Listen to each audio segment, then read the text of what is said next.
नमस्कार, स्वागत है आप सभी का। आप देख रहे हैं सुबह 9 बजे। मैं हूं प्रीति। आइए शुरुआत करते हैं हेडलाइंस के साथ। राज्यसभा के एजेंडे में जीएसटी संविधान संशोधन बिल। वित्त मंत्री ने कहा पारित कराने के लिए सभी विकल्पों का होगा इस्तेमाल। कांग्रेस का आरोप, विपक्ष में रहते हुए बीजेपी ने डाली विकास में बाधा। प्रधानमंत्री से आज मिलेंगी ममता बनर्जी। बाढ़ पीड़ित इलाकों के लिए मांगेंगी मदद। विपक्षी एकता के लिए एनसीपी, जेडीयू, समाजवादी पार्टी और आम आदमी पार्टी के नेताओं से भी करेंगे मुलाकात। गिरफ्तार पाकिस्तानी आतंकी नावेद से आज पूछताछ करेंगे एनआईए प्रमुख। विशेष अदालत ने नावेद को एनआईए की 14 दिन की हिरासत में सौंपा। सरकारी योजनाओं के फायदे के लिए आधार कार्ड जरूरी नहीं। पीडीएस और एलपीजी सब्सिडी जैसी सरकारी सुविधाओं में हो सकता है इस्तेमाल। निजता के अधिकार पर संविधान पीठ करेगी फैसला। भारत और श्रीलंका के बीच 3 टेस्ट की सीरीज का पहला मैच आज से। गोल में विराट कोहली की अगुवाई में उतरेगी टीम। श्रीलंका में 22 साल से सीरीज की जीत का इंतजार। मॉनसून सत्र में अब महज 2 दिन बचे हैं और जीएसटी से जुड़े संविधान संशोधन बिल को पारित कराने के लिए सरकार हर संभव कोशिश में जुटी है। यही कारण है कि इसे राज्यसभा के एजेंडे में शामिल किया गया है। मंगलवार को इस बिल पर कांग्रेस के विरोध के चलते चर्चा नहीं हो पाई थी। जीएसटी से जुड़े 122वें संविधान संशोधन बिल को वित्त मंत्री अरुण जेटली ने मंगलवार को जब चर्चा के लिए रखा तो कांग्रेस सदस्यों ने विरोध शुरू कर दिया। वित्त मंत्री ने चर्चा शुरू नहीं हो पाने पर नाराजगी जताई और कहा कि सरकार बिल को पारित कराने के लिए सभी संवैधानिक कदम उठाएगी। We on behalf of the government, along with the support of all parties who are supporting the GST, are determined to pursue this and will take all correct measures politically and constitutionally to achieve this goal. Congress ने कहा कि bill पर कार्य मंत्रणा समिति में कोई चर्चा नहीं हुई। राज्यसभा में कांग्रेस के उपनेता आनंद शर्मा ने आरोप लगाया कि विपक्ष में रहते हुए बीजेपी ने देश के विकास के लिए सभी नई नीतियों का विरोध किया था। प्रधानमंत्री नरेंद्र मोदी स्वयं जब गुजरात के मुख्यमंत्री थे, श्री अरुण जेटली विपक्ष के नेता थे, सुषमा स्वराज प्रतिपक्ष की नेता लोकसभा में, इन्होंने सबने सामूहिक रूप से हर उस पहल का, हर उस नए कानून का, हर नई नीति का जो देश को मजबूती देती थी, देश की अर्थव्यवस्था को आगे बढ़ाती थी, प्रगति की ओर ले जाती थी, उसका निरंतर विरोध किया। संविधान संशोधन बिल होने से इसे पारित कराने के लिए 2/3 यानी 165 सदस्यों का समर्थन जरूरी है। बीजेपी के 48 सदस्यों समेत सरकार के पास करीब 120 सदस्यों का समर्थन हासिल है। बाकी सदस्यों का समर्थन जुटाने के लिए सरकार को दूसरे दलों को अपने साथ लेना होगा। राज्यसभा में कांग्रेस के 68 सदस्य हैं।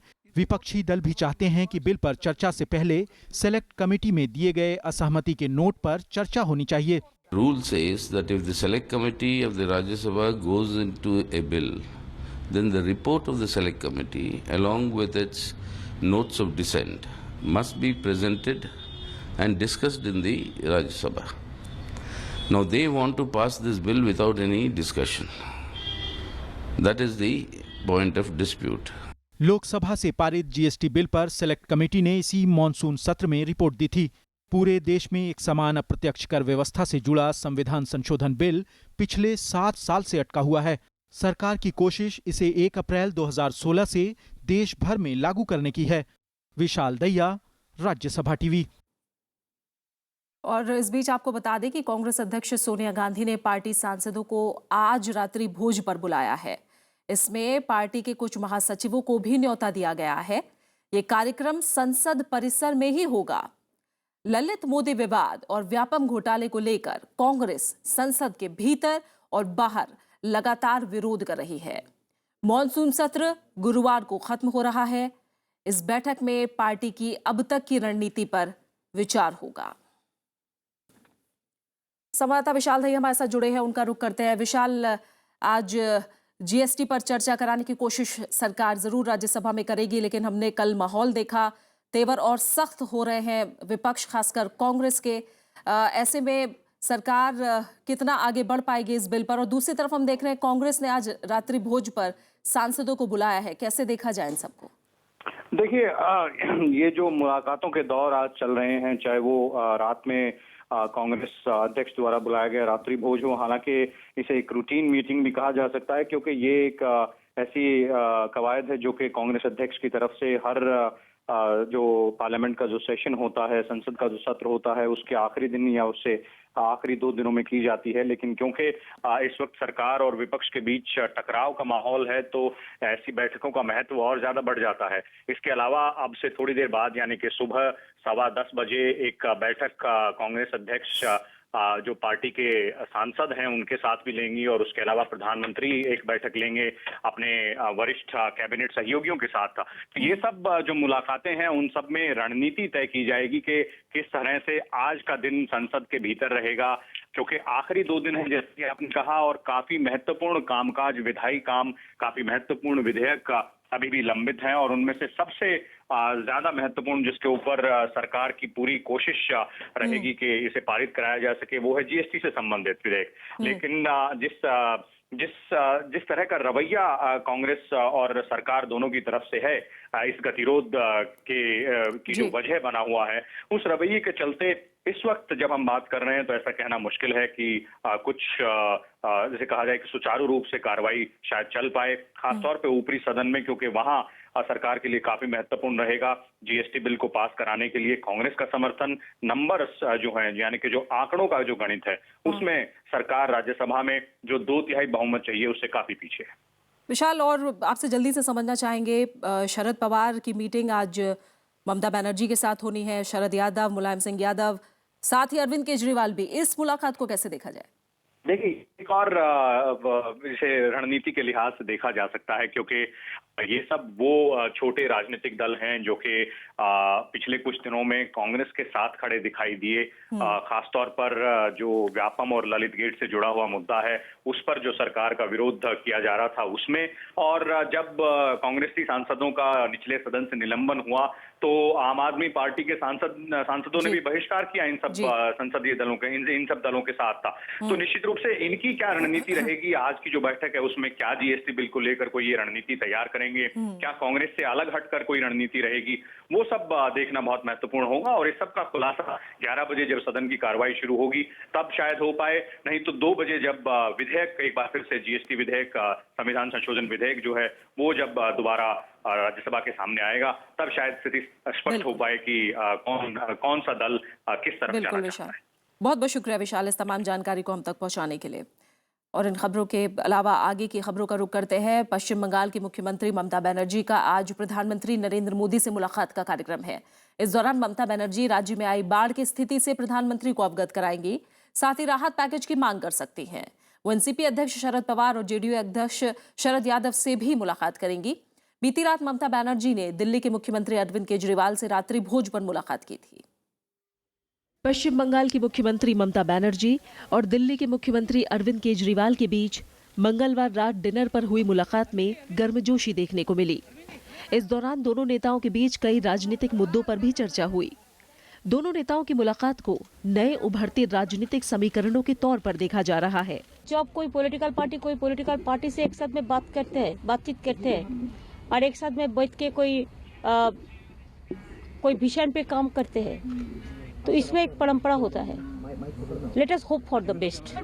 मुलाकात के बाद मुख्यमंत्री अरविंद केजरीवाल ने कहा कि अगर देश को आगे ले जाना है तो कई मुद्दों पर हमें एक साथ आना होगा। बहुत सारी लड़ाइयाँ सब लोगों को मिलकर लड़नी है। अगर देश को आगे बढ़ाना है हम लोगों को तो सभी मुद्दों के ऊपर हम सब लोगों को साथ आना पड़ेगा। ये मुलाकात इसलिए भी अहम मानी जा रही है क्योंकि ममता बनर्जी ने केंद्र के साथ अधिकारों की लड़ाई में दिल्ली सरकार का साथ दिया था। ममता बनर्जी और अरविंद केजरीवाल दोनों केंद्र सरकार पर लगातार राज्य के अधिकारों में हस्तक्षेप का आरोप लगाते रहे हैं। Bureau report, Rajya Sabha TV. Lalit Modi विवाद और व्यापम घोटाले पर विरोध के चलते संसद की कार्यवाही कल भी बाधित हुई। स्पीकर सुमित्रा महाजन ने लगातार अवरोध के लिए कांग्रेस के सांसदों पर तीखी नाराजगी जाहिर की। उधर समाजवादी पार्टी के बाद बीजू जनता दल ने दोनों सदनों में गतिरोध के लिए कांग्रेस को आड़े हाथों लिया। हालांकि इस सत्र में पहली बार शून्यकाल के दौरान 40 मिनट तक राज्यसभा की कार्यवाही चली। Please go to your मंगलवार को मॉनसून सत्र के आखिरी हफ्ते के दूसरे दिन भी नजारा यही रहा। दोनों ही सदनों में शुरुआत से जारी गतिरोध बरकरार है और विपक्ष ललित मोदी विवाद के साथ व्यापम घोटाले पर मंत्रियों के इस्तीफों की मांग पर अड़ा है। लोकसभा में कांग्रेस ने इस मुद्दे पर चर्चा के लिए स्थगन प्रस्ताव दिया था, जिसे स्पीकर ने नामंजूर कर दिया। बीजेपी ने जब नियम 193 के तहत आईपीएल पर चर्चा करनी चाहिए, तो विपक्ष ने सरकार पर मुद्दे को भटकाने का आरोप लगाया। वो ये चाहते हैं कि 193 में लाकर उसको डाइल्यूट करने के लिए और सिर्फ चर्चा करके डिस्पर्स होना नहीं चाहते। उसको वो मोशन मूव होने दो, चर्चा होने दो, वोटिंग होने दो, गवर्नमेंट साइड का वो मोशन। इस दौरान समाजवादी पार्टी और आरजेडी ने जाति जनगणना के आंकड़े सार्वजनिक किए जाने का मुद्दा उठाया। सरकार ने कहा कि वो विपक्ष के हर मुद्दे पर चर्चा के लिए तैयार है। The government is ready for discussion from the day one. Adjournment motion admission is decided by the honorable speaker. The speaker has reserved it. The speaker has reserved it. ये क्या है? What is this? What is this bulldozing? ये bulldozing नहीं चलेगा, कोई स्वीकार नहीं करेगा। 40 लोग मिलकर के 440 लोगों का अधिकार मार रहे हैं। 40 लोग मिलकर के 440 लोगों का, ये प्रजातंत्र की हत्या है, ये प्रजातंत्र नहीं है। इस सत्र में हम देख रहे हैं manifestation of fascism inside the house. एक कोशिश की जा रही है कि आपके पेशेंस को चुनौती दी जाए। राज्यसभा में भी व्यापम और ललित मोदी विवाद पर विपक्ष का यही रुख रहा। हालांकि कार्यवाही की शुरुआत होते ही इस मॉनसून सत्र में पहली बार 40 मिनट तक सदन की कार्यवाही चली। I congratulate the honorable members for partial return to normalcy. I request you to continue this during the question hour. लेकिन इसके बाद विपक्ष के भारी विरोध के चलते न तो प्रश्नकाल चल पाया और न ही सरकार जीएसटी से जुड़े संविधान संशोधन विधेयक को पेश कर पाई। मॉनसून सत्र के अब सिर्फ 2 दिन बाकी रह गए हैं। प्रणव गोस्वामी के साथ कृति मिश्रा, राज्यसभा टीवी। संसद में देवघर भगदड़ के पीड़ितों के मुआवजा राशि बढ़ाने की कल मांग की गई। झारखंड मुक्ति मोर्चा ने मारे गए लोगों के परिजनों को 10-10 लाख रुपए देने की मांग की। सरकार ने कहा कि झारखंड सरकार से बातचीत के बाद इस बारे में फैसला लिया जाएगा। राज्यसभा में झारखंड मुक्ति मोर्चा ने देवघर के मंदिर में हुई भगदड़ का मुद्दा उठाया। उन्होंने पीड़ितों की मुआवजा राशि बढ़ाने की मांग की। झारखंड गवर्नमेंट ने जो लोग मरे हैं उनके लिए जो है सो 2 लाख रुपये का कंपनसेशन का घोषणा किया है सर, जो बहुत कम है। कम से कम सबों को 10-10 लाख रुपया का मुआवजा मिलना चाहिए। सबसे रिक्वेस्ट करता हूँ सर कि जो जांच होनी चाहिए और जो उसके खिलाफ कड़ी से कड़ी सजा होनी चाहिए। समाजवादी पार्टी ने केंद्र सरकार की ओर से मुआवजा देने की मांग की। झारखंड सरकार को अलग से देना चाहिए। अगर केंद्र सरकार को दे दे तो क्या दिक्कत है? ये कहाँ लिखा हुआ कि केंद्र सरकार ने? ये आप लोग कह रहे हैं कि हम वहाँ की सरकार खाली कह देंगे कैसे? तो आप खड़े होकर कह दीजिए कि हम भी विचार कर लेंगे। सरकार ने भरोसा दिलाया कि घटना की जांच के लिए उच्च स्तरीय कमेटी बनाई गई है। केंद्रीय मंत्री रविशंकर प्रसाद ने कहा कि केंद्र राज्य सरकार के साथ मुआवजा राशि बढ़ाने को लेकर बात करेगी। सरकार की ओर से कोशिश हुई थी, बाकी सरकार उसकी जांच भी कर रही है। होम सेक्रेटरी की अध्यक्षता में कमेटी बन गई है। मुआवजा के अमाउंट को बढ़ाया जाए। उन्होंने एक बात कही है, इसके बारे में हम झारखंड की सरकार का ध्यान आकर्षित कर देंगे सर, लेकिन संवेदना पर हम सभी लोग साथ साथ हैं। झारखंड के देवघर में सोमवार को भगदड़ मचने से 11 श्रद्धालुओं की मौत हो गई थी और 30 से ज्यादा घायल हो गए थे। राज्य सरकार ने मारे गए लोगों के परिजनों को 2-2 लाख रुपए और घायलों को 50-50 हजार रुपए की आर्थिक मदद का ऐलान किया था। कृति मिश्रा, राज्यसभा टीवी। प्रधानमंत्री नरेंद्र मोदी ने संसद में गतिरोध को तोड़ने की कोशिश को लेकर मुलायम सिंह यादव की कल तारीफ की। बीजेपी संसदीय दल की बैठक में प्रधानमंत्री ने कहा कि गतिरोध से देश के विकास पर बुरा असर पड़ता है। हालांकि कांग्रेस ने संसद में जारी गतिरोध के लिए सीधे प्रधानमंत्री को जिम्मेदार ठहराया। मंगलवार को बीजेपी संसदीय दल की बैठक में संसद में जारी गतिरोध पर चर्चा हुई। बैठक में प्रधानमंत्री नरेंद्र मोदी ने गतिरोध तोड़ने के लिए समाजवादी पार्टी के प्रमुख मुलायम सिंह यादव की ओर से की गई कोशिशों की तारीफ की। उन्होंने आभार व्यक्त किया और विशेष तौर से मुलायम सिंह यादव जी का आभार व्यक्त किया और उनके साथ कई राजनीतिक पार्टियां जिन्होंने ये महसूस किया है कि देश के गति को रोकने का एक बड़ा षड्यंत्र, एक बड़ा प्रयास है। दरअसल मुलायम सिंह यादव ने संसद में लगातार विरोध प्रदर्शन करने को लेकर सोमवार को ही कांग्रेस के रवैये को गलत बताया था। प्रधानमंत्री ने संसद में गतिरोध के लिए चुनिंदा राजनीतिक दलों को जिम्मेदार भी बताया। उधर कांग्रेस पार्टी ने भी पलटवार किया है। कांग्रेस प्रवक्ता के मुताबिक सरकार विपक्षी दलों की मांगों को अनसुना कर रही है, जिसकी वजह से गतिरोध बना हुआ है। सदन में गतिरोध है, उसका कारण प्रधानमंत्री का अहंकार है और इस सरकार का राजहट। विपक्ष को दोष देना गलत बात है। विपक्ष चाहता है सदन चले, पर सरकार की एक तरफी बात पर नहीं चलेगा। समाजवादी पार्टी के साथ तृणमूल कांग्रेस और कुछ अन्य दलों ने भी गतिरोध पर चिंता जताई थी। मंगलवार को भी संसद के दोनों सदनों में विपक्ष के अवरोध के चलते कामकाज नहीं हो पाया और अब मॉनसून सत्र की कार्यवाही के सिर्फ 2 दिन बाकी रह गए हैं। दरअसल कांग्रेस सहित कुछ विपक्षी दल व्यापम घोटाले और ललित मोदी विवाद पर विदेश मंत्री के साथ राजस्थान और मध्य प्रदेश के मुख्यमंत्रियों के इस्तीफों की मांग पर अड़े हैं, जिसकी वजह से इस सत्र में अब तक कामकाज नहीं हो पाया। Bureau report, Rajya Sabha TV. उपराष्ट्रपति मोहम्मद हामिद अंसारी ने भूटान की संसद के सभापति जिग्मे ज़्यांगपुक से मंगलवार शाम मुलाकात की। मुलाकात के दौरान उपराष्ट्रपति और सभापति ने दोनों देशों के बारे में चर्चा की। भूटान का प्रतिनिधिमंडल राज्यसभा की कार्यवाही देखने के लिए पहुंचा था।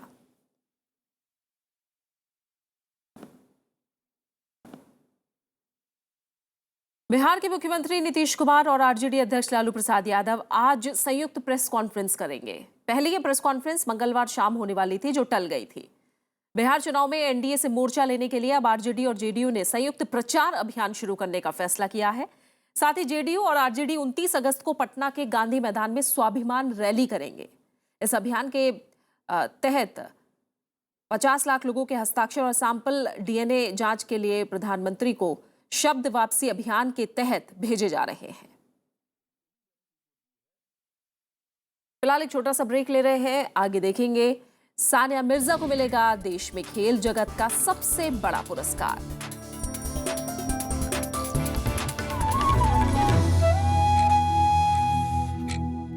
राज्यसभा टेलीविजन के खास प्रोग्राम विरासत में आपका स्वागत है।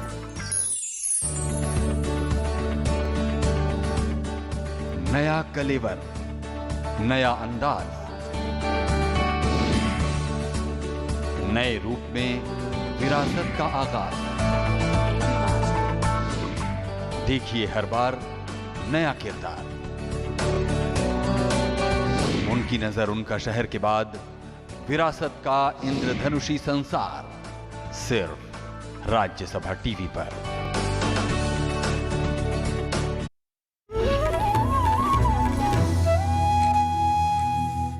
पाकिस्तानी सुरक्षा बलों ने बीती रात जम्मू कश्मीर में 2 जगहों पर संघर्ष विराम का उल्लंघन किया। बालकोट सेक्टर में बीती रात करीब 9:15 बजे फायरिंग शुरू हुई, जो रात 1:30 तक जारी रही। इसके बाद सावजन सेक्टर में भी सीज फायर का उल्लंघन हुआ।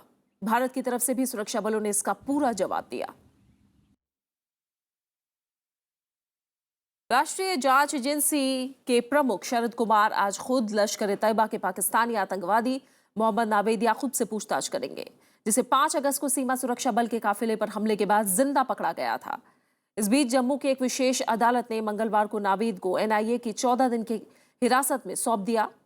केंद्रीय जांच एजेंसी के सूत्रों के मुताबिक आगे की पूछताछ के लिए उसे दिल्ली लाया जा सकता है।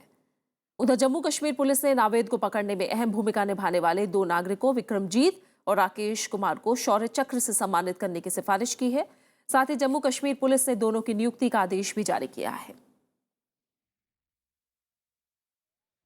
व्यापम घोटाले के प्रमुख आरोपी डॉक्टर जगदीश सागर की संपत्ति अटैच करने के प्रवर्तन निदेशालय के आदेश पर दिल्ली न्यायाधिकरण ने मुहर लगा दी है। ईडी ने prevention of money laundering act के तहत डॉक्टर सागर पर कार्रवाई करते हुए मार्च में प्रोविजनल अटैचमेंट ऑर्डर जारी किया था। ईडी के आदेश को न्यायाधिकरण से मंजूरी मिलना बाकी था। अब मंजूरी मिलने के बाद ईडी आरोपी डॉक्टर जगदीश सागर की करीब 15 करोड़ की संपत्ति पर कब्जा और नीलामी प्रक्रिया करा सकेगी। दूसरी तरफ व्यापम घोटाले की जांच कर रही सीबीआई ने 4 और एफआईआर दर्ज की हैं। इनमें से 3 मामले 2007 से 2010 के बीच पीएमटी में हुई गड़बड़ी के हैं और एक मामला सूबेदार, सब इंस्पेक्टर और कंपनी कमांडर भर्ती परीक्षा। इन मामलों में 58 लोगों को आरोपी बनाया गया है। व्यापम घोटाले की जांच सीबीआई को सौंपे जाने के बाद अब तक कुल 63 एफआईआर दर्ज की जा चुकी हैं। सभी सरकारी योजनाओं का फायदा उठाने के लिए आधार कार्ड जरूरी नहीं है। सुप्रीम कोर्ट ने यह व्यवस्था देते हुए कहा है कि सिर्फ पीडीएस, केरोसिन और एलपीजी सब्सिडी में ही इसका इस्तेमाल किया जाएगा, लेकिन यह भी अनिवार्य नहीं होगा। इसके साथ ही निजता का अधिकार मौलिक अधिकार है या नहीं, इस पर संवैधानिक पीठ फैसला करेगी। यही पीठ आधार कार्ड की वैधता पर भी फैसला करेगी। आधार कार्ड की वैधता से जुड़ी याचिकाओं पर अब सुप्रीम कोर्ट की संवैधानिक पीठ सुनवाई करेगी। साथ ही निजता का अधिकार मौलिक अधिकार है या नहीं, इस पर भी संवैधानिक पीठ ही फैसला करेगी। जस्टिस जे चेम्बलेश्वर की अगुवाई वाली 3 सदस्यीय पीठ ने केंद्र की याचिका मंजूर करते हुए ये फैसला किया है। हालांकि कानून के जानकारों का एक बड़ा तबका मानता है कि संविधान के अनुच्छेद 21 में ही निजता का अधिकार निहित है। आपकी आत्मा को भी एक प्राइवेसी मिले, आपकी आत्मा को एक तरह की इंटरफियरेंस सरकार से न हो, ऐसे सब सवाल जो है उसका उन्होंने ध्यान रखते हुए हमें ये 2 गारंटी दी है। तो मेरे ख्याल से संविधान में बहुत पोजीशन क्लियर है कि right to privacy is undoubtedly एक बहुत महत्वपूर्ण फंडामेंटल राइट है। इसके अलावा सुप्रीम कोर्ट ने आधार कार्ड के इस्तेमाल को लेकर विस्तार से गाइडलाइंस तय की हैं। इसके तहत सभी सरकारी योजनाओं के लिए आधार कार्ड जरूरी नहीं है। आधार कार्ड की व्यवस्था वैकल्पिक होगी। हालांकि कोर्ट ने कहा कि सिर्फ सार्वजनिक वितरण प्रणाली पीडीएस, केरोसिन और एलपीजी सब्सिडी में ही इसका इस्तेमाल किया जाएगा। आधार कार्ड की जानकारी साझा नहीं की जाएगी। कोर्ट के इस आदेश को केंद्र सरकार टीवी, रेडियो और अखबार के जरिए जनता को बताएगी। किसी आपराधिक मामले की जांच के लिए भी आधार को पहचान के प्रमाण के तौर पर इस्तेमाल किया जा सकता है। आधार कार्ड मैंडेटरी नहीं है, इसकी वाइड पब्लिसिटी दी जाएगी। दूसरा डायरेक्शन है कि आधार कार्ड का प्रोडक्शन किसी भी उसके लिए मैंडेटरी नहीं माना जाएगा। जो सुविधा किसी भी सिटीजन के लिए अदरवाइज अवेलेबल है, उसको आधार कार्ड नहीं होने की वजह से वो सुविधा नहीं मिले, ऐसा बिल्कुल नहीं होना चाहिए। इससे पहले केंद्र सरकार ने दलील दी थी कि निजता का अधिकार मौलिक अधिकार नहीं है। संविधान में प्राइवेसी को अलग से मौलिक अधिकार नहीं बताया गया है। पिछले काफी समय से आधार की उपयोगिता पर भ्रम की स्थिति बनी हुई थी। विपिन चौहान के साथ bureau report, Rajya Sabha TV. Bharat ने राष्ट्रमंडल संसदीय संघ से वार्षिक बैठक का आयोजन स्थल इस्लामाबाद से बदलकर दूसरी जगह करने की मांग की है। भारत ने रुख सख्त करते हुए कहा है कि जम्मू कश्मीर के स्पीकर को आमंत्रित नहीं करके पाकिस्तान बैठक की मेजबानी करने का अधिकार खो चुका है। साथ ही ये भी कहा कि ऐसा करना राष्ट्रमंडल संसदीय संघ के संविधान का उल्लंघन है। लोकसभा अध्यक्ष सुमित्रा महाजन ने सीपी अध्यक्ष को लिखे पत्र में तत्काल जम्मू कश्मीर विधानसभा के अध्यक्ष को निमंत्रण सुनिश्चित किए जाने का अनुरोध किया है। उन्होंने कहा कि ऐसा नहीं होने पर भारत इस्लामाबाद में वार्षिक सम्मेलन का बहिष्कार करेगा। उधर पाकिस्तान अपने रुख पर कायम है। पाकिस्तान नेशनल असेंबली के स्पीकर अयाज सादिक ने कहा है कि पाकिस्तान इस सम्मेलन में जम्मू कश्मीर विधानसभा अध्यक्ष को आमंत्रित नहीं करेगा। इस साल ये सम्मेलन 30 सितंबर से 8 अक्टूबर के बीच होना है। दिल्ली सरकार ने तीसरी बार सीएनजी फिटनेस घोटाले की जांच के लिए न्यायिक आयोग बनाने का फैसला किया है। आयोग की अगुवाई दिल्ली हाईकोर्ट के रिटायर्ड जज एसएन अग्रवाल करेंगे। अभी यह तय नहीं है कि रिपोर्ट कितने दिन में आएगी। सरकार ने यह साफ किया है कि आयोग के पास उपराज्यपाल से लेकर पूर्व मुख्यमंत्री तक से पूछताछ का अधिकार होगा। पूर्व मुख्यमंत्री शीला दीक्षित के कार्यकाल में सीएनजी फिटनेस में करीब 100 करोड़ रुपए के घोटाले की बात सामने आई थी। सीबीआई ने जांच का रिपोर्ट दिल्ली सरकार को दी थी, लेकिन उपराज्यपाल ने भ्रष्टाचार निरोधक शाखा को जांच करने की अनुमति नहीं दी थी। मैगी नूडल्स पर पाबंदी के बाद नेस्ले इंडिया की मुश्किलें और बढ़ गई हैं। सरकार ने नेस्ले के खिलाफ 640 करोड़ रुपए के हर्जाने का दावा किया है। मंगलवार को राष्ट्रीय उपभोक्ता विवाद निपटान आयोग में मामला दर्ज कराया गया। कंपनी पर मैगी को लेकर गलत तरीकों से व्यापार करने, फर्जी लेबलिंग और भ्रामक विज्ञापन करने का आरोप लगाया गया है। कुछ महीने पहले मैगी नूडल्स में तय सीमा से ज्यादा लेड और एमएसजी पाई गई थी। उधर लखनऊ के पास एक गोदाम से कल 20,000 किलो मैगी नूडल्स जब्त किए गए। कुछ अहम अंतर्राष्ट्रीय खबरों की बात करते हैं। पूर्वोत्तर नाइजीरिया में मंगलवार को भीड़ भरे बाजार में हुए बम धमाके में 47 लोग मारे गए और 50 से ज्यादा जख्मी हुए। चश्मदीदों के मुताबिक धमाका बोर्नो राज्य की राजधानी मैदुगुरी से 135 किलोमीटर दक्षिण में स्थित सबोनगरी गांव में कल दोपहर करीब 1 बजे हुआ।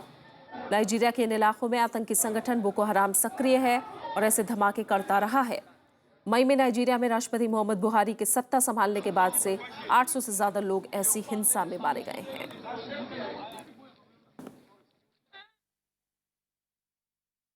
चीन की मुद्रा युआन पर आज सबकी नजर रहेगी। चीन के केंद्रीय बैंक ने मंगलवार को युआन की कीमत में 2% का अवमूल्यन किया था। चीन की मुद्रा में 1994 के बाद किसी एक दिन में आने वाली ये सबसे बड़ी गिरावट है। चीन के इस कदम से उसका निर्यात बढ़ेगा। दुनिया की दूसरी सबसे बड़ी अर्थव्यवस्था चीन के निर्यात में जुलाई में 8% से ज्यादा की कमी आई है। हाल के महीनों में चीन की विकास दर भी तेजी से गिरी है।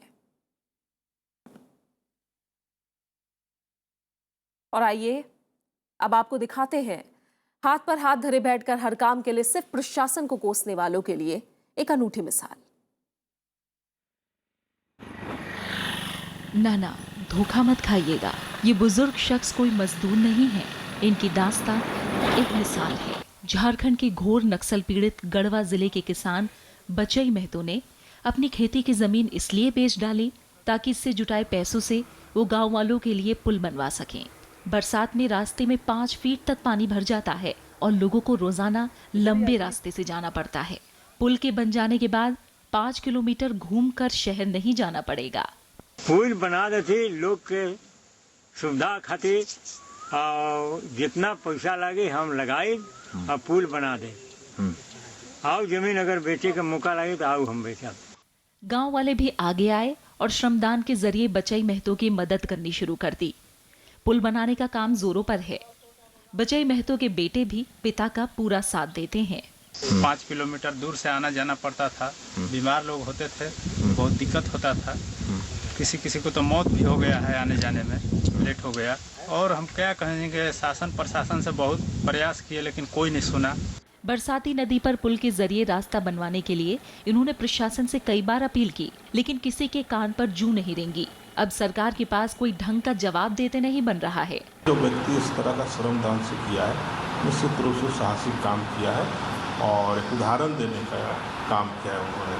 चिंता का विषय है।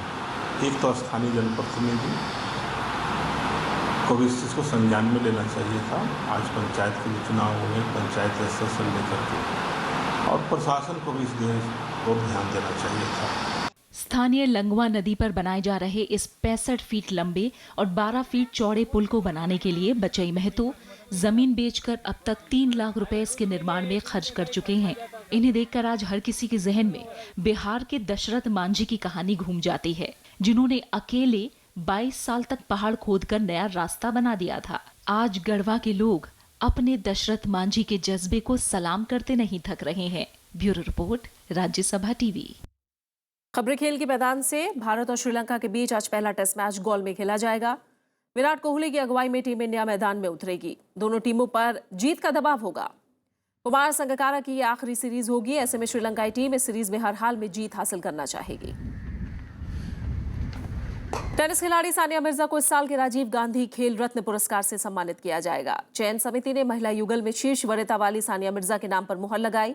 सानिया मिर्जा ने हाल ही में विंबलडन के महिला युगल का खिताब मार्टिना हिंगिस के साथ मिलकर जीता था। सानिया मिर्जा को देश का सर्वोच्च खेल पुरस्कार 29 अगस्त को मेजर ध्यानचंद की जयंती के अवसर पर दिया जाएगा। और अब आखिर में हेडलाइंस पर एक नजर। राज्य में जीएसटी संविधान संशोधन बिल, वित्त मंत्री ने कहा पारित कराने के लिए सभी विकल्पों का होगा इस्तेमाल। कांग्रेस का आरोप, विपक्ष में रहते हुए बीजेपी ने डाली विकास में बाधा। प्रधानमंत्री से आज मिलेंगी ममता बनर्जी, बाढ़ पीड़ित इलाकों के लिए मांगेंगी मदद। विपक्षी एकता के लिए एनसीपी, जेडीयू, समाजवादी पार्टी और आम आदमी पार्टी के नेताओं से भी करेंगी मुलाकात।